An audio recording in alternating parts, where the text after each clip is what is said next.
We are going to start doing our evaluation, but first let's look at Element 1, Instruction and Intervention, and just do a brief overview. At the conclusion of this overview, your team will have an opportunity to evaluate your current systems of instruction and intervention using the MTSSR checklist. Reading instruction and intervention refers to all reading instruction and intervention students receive in a school. In a three-tier MTSSR approach, this is Tier 1 or core instruction, Tier 2 supplemental intervention, and Tier 3 intervention. In the MTSSR checklist, there are sections that focus on reading instruction and intervention overall, Section 1 across tiers, and sections for each separate tier. Tier 1 reading instruction, Section 3 is Tier 2 reading intervention, and Section 4 will focus on Tier 3 reading intervention.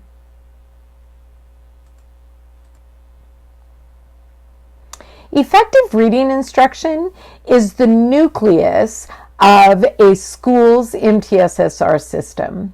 The other four elements of the system, such as using data to determine how well MTSSR is working, professional development to improve implementation and outcomes, MTSSR teams to keep the entire system running smoothly, and mutual support involving families, work together to support effective reading instruction and intervention for all students.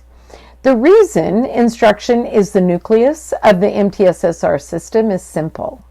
Quality reading instruction and intervention must strongly determine if students will learn to read successfully. No other consideration under a school's control even comes close. So what is it we need to teach? Teaching reading effectively is hard because reading itself is complex. In fact, skillful reading is one of the most complex of human inventions. There's more to reading than just reading the words on the page, as everyone knows. But it turns out that even just reading the words on the page is remarkably complex. Then, adding the weight of understanding, deciphering what is written, uncovering meaning, and discovering the layers of meaning in complex text takes years of teaching and practice. Even with these challenges, making sure all students get off to a good start learning to read is possible. It takes a team effort, a sustained commitment, and instruction that focuses on the science of reading, but it can be done.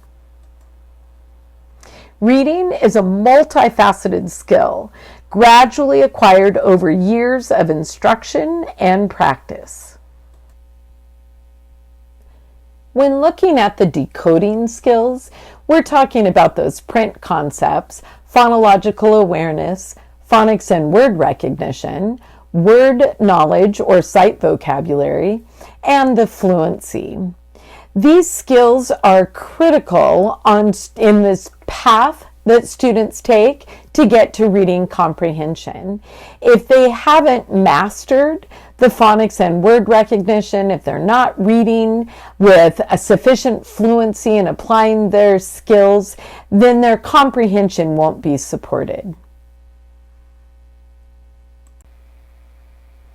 In all alphabetic writing systems, such as English, successful readers learn to decipher the system's written code. For most kids, this represents the toughest work in learning to read. In English, it means learning what letters and letter combinations are used to make all of the sounds in the English language. There are about 44 different sounds in the English language, and these sounds are represented by the 26 letters of the alphabet. Knowing these sounds and their letter representations is necessary to read and write the nearly 200,000 words in the English language. When students learn this alphabetic code, Well, it means that reading words in English, even words the reader has never encountered before or seen in print, will be possible. And they will have mastered a reading skill they will use for a lifetime. But meaning matters too. Reading words accurately is not enough to be a good reader. Good readers also have to understand the meaning of what they read. Breaking the code helps them read the words on the page accurately, making it possible for them to understand the text, the main purpose of the reading. And the meaning of text, especially complex text, is like an onion, multi-layered. There are things the text literally says. It's right there on the page. But there are also things the text does not say explicitly, and the reader has to infer, like connecting the narrative dots in a complicated story. And in some text, important dots may not be anywhere in the text. These dots represent the information readers have to know before they even read the text. This is what we refer to when we talk about language comprehension. Overall, these two aspects of text, figuring out the code to read the words and determining the meaning of the text, are what expert teachers focus on in teaching young children to read. Schools also need to have adopted research-based reading curriculum. Tier 1 curriculum should be developed based on scientific research on reading development and emphasizes the 5 essential components of reading instruction. Tier 2 and Tier 3 curricula should have scientific studies that have been conducted demonstrating improved reading outcomes. There are tools like this one from the National Center on Intensive Intervention that present information about academic intervention programs. School teams can use these tools to see reviews regarding ratings on the technical rigor of studies that have been conducted, testing the effectiveness of intervention curricula. During your evaluation of your current MTSSR systems using the MTSSR checklist, you will have an opportunity to evaluate your adopted reading programs that you are using across tiers of instruction. This will include looking at the coverage of different components of effective instruction. So how do we need to teach? Each school should establish a school-wide schedule of reading instruction. This includes specifying the time each day core reading instruction, Tier 1, and reading interventions, Tier 2 and Tier 3, are taught. Scheduling should be done for all grades and all classrooms.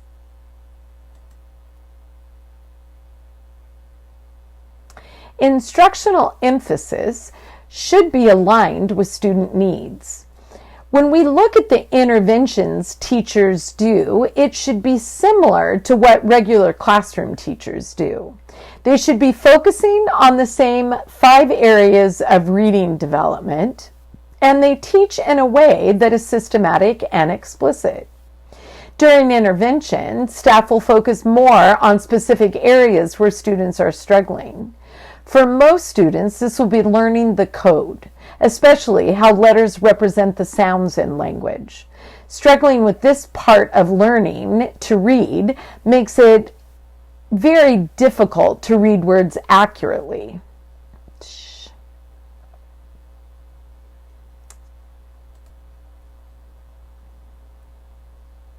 We provide systematic and explicit instruction in foundational reading areas for students across tiers of instruction.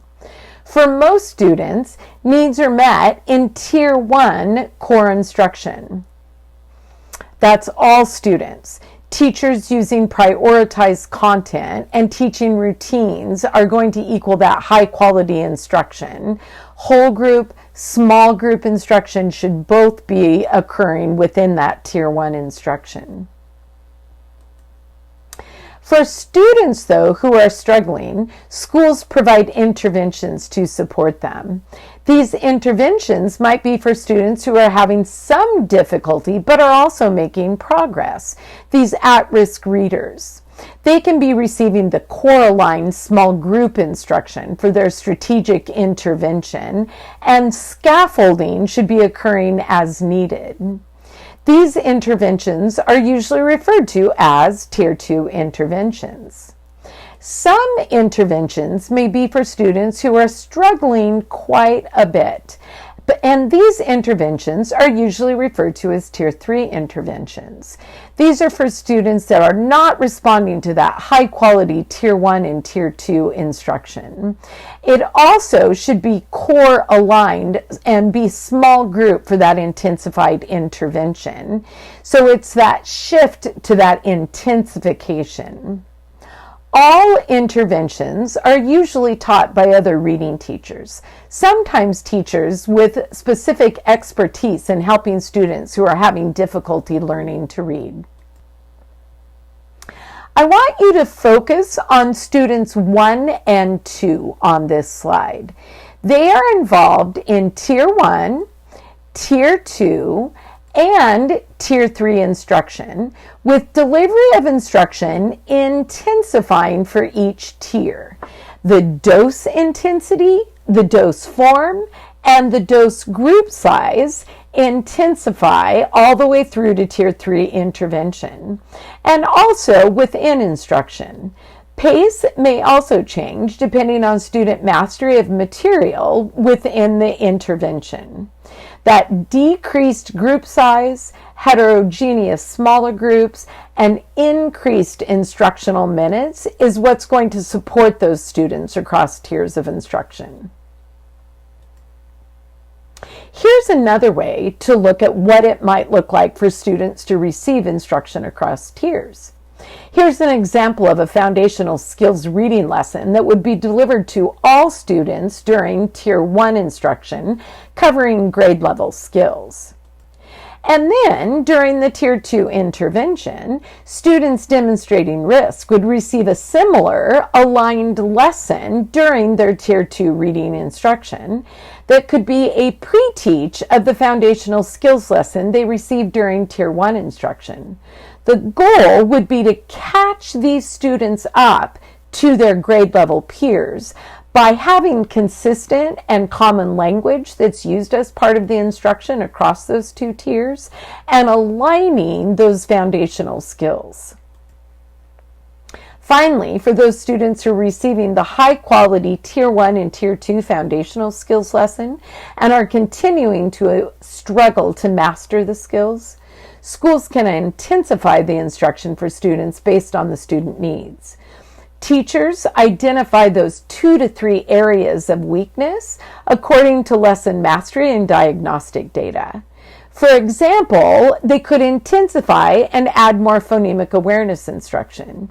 They could also intensify and add more word reading instruction if those were the areas that were identified according to the data. Let's go on now and talk about implementation delivery. Skilled classroom teachers expertly ensure instruction is focused and efficient and teach in a way that is commonly referred to as systematic and explicit. By systematic, we mean what is taught each day is determined before the lesson, and what is taught builds systematically from one lesson to the next. By explicit, we mean teachers explain clearly what they want students to learn, and they show them exactly what they want students to do by demonstrating what they will be learning.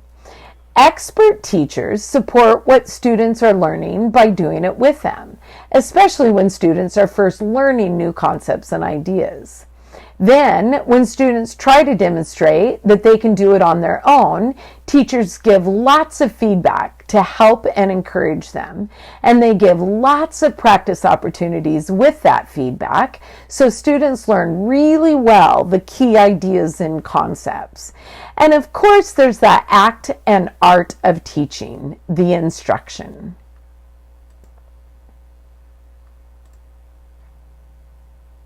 Let's take a look at the specific components of explicit and systematic instruction.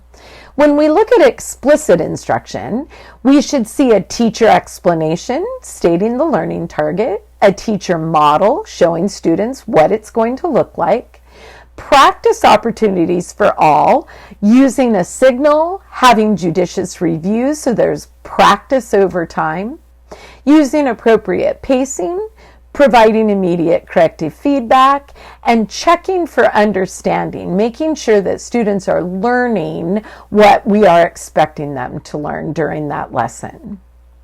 For the components of systematic instruction, teachers should be breaking activities into small steps. The steps should be sequential. The steps are progressing from simple to more complex, and students should have the prior knowledge and prerequisite skills required for any new skills they're learning. We are going to watch a video that shows the components of explicit instruction.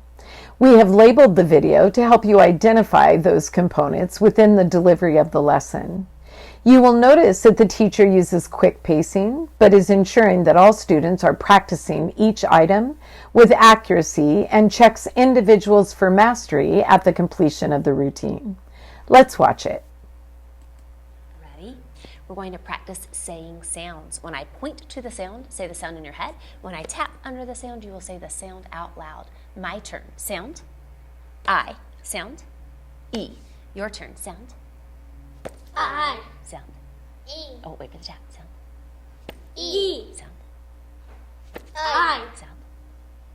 I. So, my turn. Sound. I. Your turn. Sound. I. Yeah. Ready? Sound. E. Sound. I. Sound. I. Sound. E. Sound. Oh, first sound. E. Second sound. E. Third sound. I. Nice. Sound. I. Sound. E. My turn. Sound. I. Your turn. Sound. I. Wait for my tap. Sound. I. First sound. E. Second sound. E. Third sound. Look at the ice cream card. Third sound. I. There you go. Nice. Sound. I. Sound. Ice cream card. Look at it. Sound. I. There we go. First sound or short sound. Ah. Long sound. A. Sound. E. Sound. I. Sound. Sound. I. Sound. I. First sound. E. Wait for that tap. First sound. E. Second sound. E. Third sound. I. Sound. I. Nice job. Let's try some individual turns. I will point next to the sound. I will call one student. Only that student says the sound out loud. Sound. Armando. I. Beautiful. Sound. Eric. I. Sound. Think about it. Sound. Michaela. I. Nice job, guys. Excellent.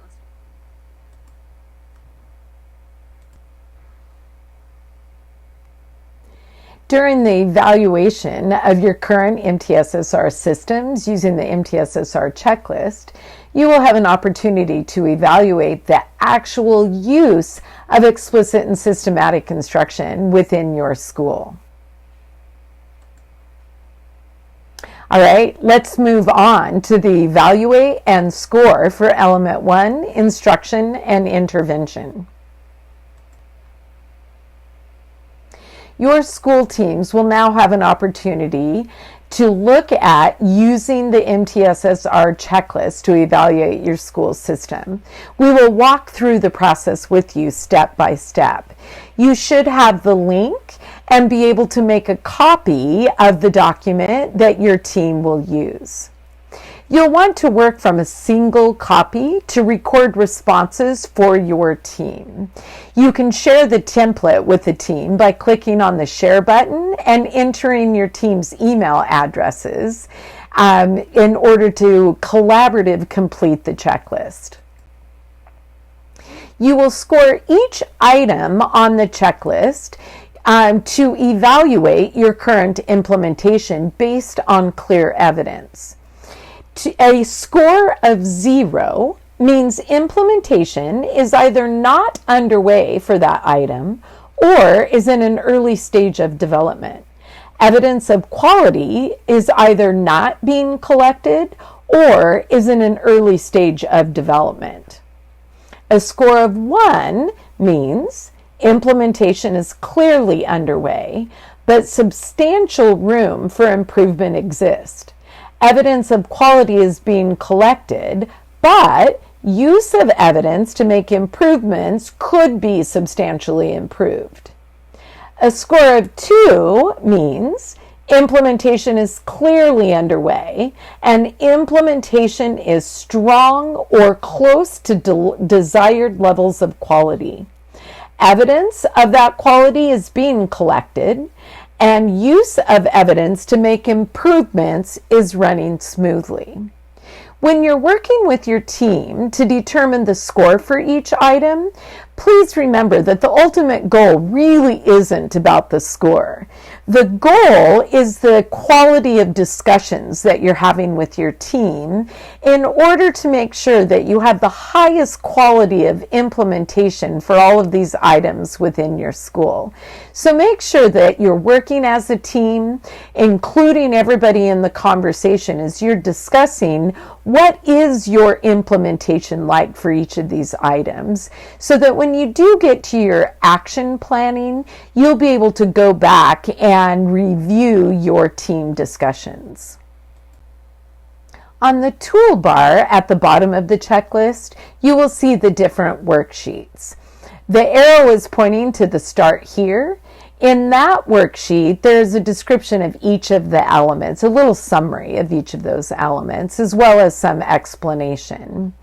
You'll want to go to the Element 1 worksheet, and that's what you will be evaluating before we move on to the next element. So here's an example of what it would look like for your evaluation and scoring for instruction and intervention. All of the element items are on the left-hand side. So as a team, read through the items, and then you'll be discussing your rating scale, a 0, a 1, or a 2. And again, remember, have a healthy discussion involving all members of your team to make sure that you're accurately reflecting what your system is like at this point in time. You will see that there's a column for the phase indicator. That's that phase 1 readiness activity, phase 2 high quality implementation, and then phase 3 would be that refinement of the implementation. So it gives you an idea of the priority for each of those items as well.